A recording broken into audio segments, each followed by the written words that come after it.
the title really embodies the the film and the atmosphere really well. We just pass the mic. Hi Ranveer, this is RJ Animesh from Red FM. Hi. सबसे पहले आपको बता दूं कि इस वक्त यहाँ पर जो कुछ हो रहा है, जो आप बोल रहे हैं, सब कुछ live on air red FM पे सुनाया जा रहा है। वेल, जानना चाहूँगा, शूटिंग की हम बातें करते हैं, ये जवानी है दीवानी मूवी की हम जब बातें कर रहे हैं, तो शूटिंग के दौरान कुछ ऐसा हुआ था, कुछ ऐसी मस्ती आप लोगों ने की थी जो हमारे साथ शेयर करेंगे? हमने इस फिल्म में बहुत मस्ती की, क्योंकि इस फिल्म में आदित्य रॉय कपूर था, कल्की थी, दीपिका, अयान और मैं, और हम और पूरी जो यूनिट थी बहुत यंग थी। तो हमने कुछ लगभग 120 दिन लगाए इस फिल्म बनाने में। तो और हमने मनाली में शूट किया, कश्मीर में शूट किया, पेरिस में शूट किया, उदयपुर में शूट किया।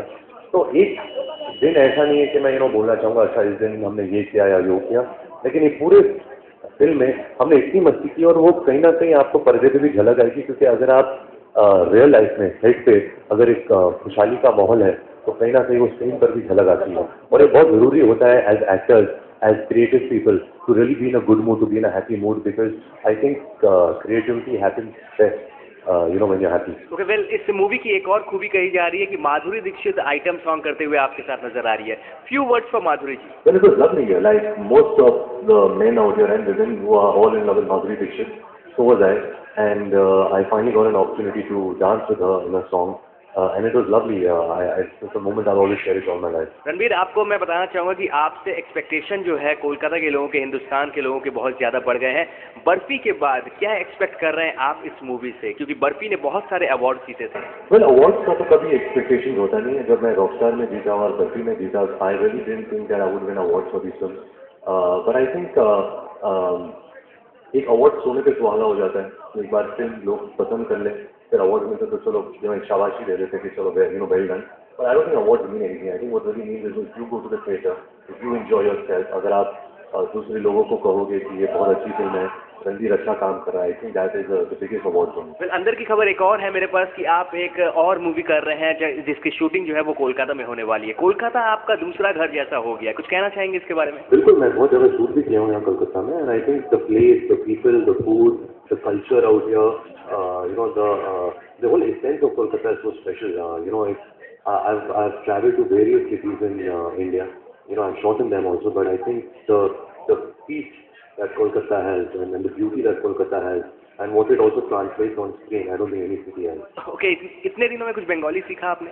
नहीं, मैं एक्चुअली बंगाली अभी तक सीखा नहीं हूँ, बट अभी मेरा यही मानना है कि बंगाली से सबसे टैलेंटेड फिल्म मेकर्स बंगाली होते हैं। अगर आप हिस्ट्री में देखा जाए तो सत्यजीत रे, बिमल रॉय, फिर अनुराग बासु, सुजॉय घोष, आई थिंक यहाँ बहुत सारा टैलेंट छुपा हुआ है। तो मैं यही सबको कहना चाहूँगा कि सब लोग बॉम्बे आ जाओ, हिंदी फिल्में बनाओ और मुझे फिल्म ऑफर करो। रणबीर, एक और चीज़ आपको मैं बताना चाहूँगा, रेड एफएम पे हम ये जवानी है दीवानी के गाने जो है वो बहुत दिनों से प्ले कर रहे हैं।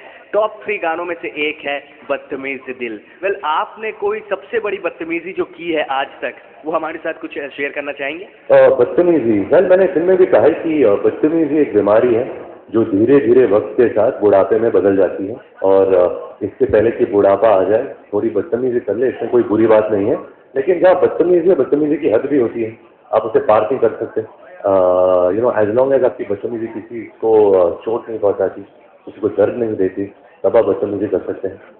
मैंने जितनी बदतमीजी की है लाइफ में, मैं शायद अभी ये कैमरा के सामने बता नहीं पाऊँगा। मुझे कोलकाता में बैन कर देंगे, कभी आप मुझे शूट करने नहीं देंगे कोलकाता में।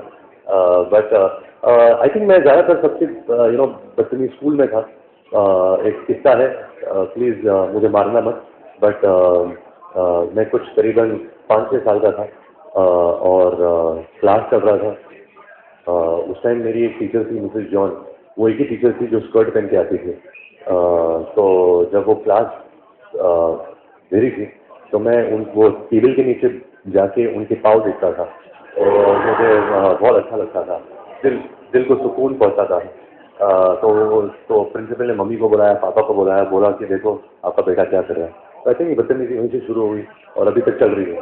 वेल, आखिरी में एक सवाल मैं आपसे पूछूंगा रणबीर, T20 में 2 दिन पहले जो हादसा हुआ है, इतना बड़ा एक इंसिडेंट जो हो गया है, इसके बारे में क्या कहना चाहेंगे? बॉलीवुड के साथ कनेक्शन जोड़ा जा रहा है T20 का।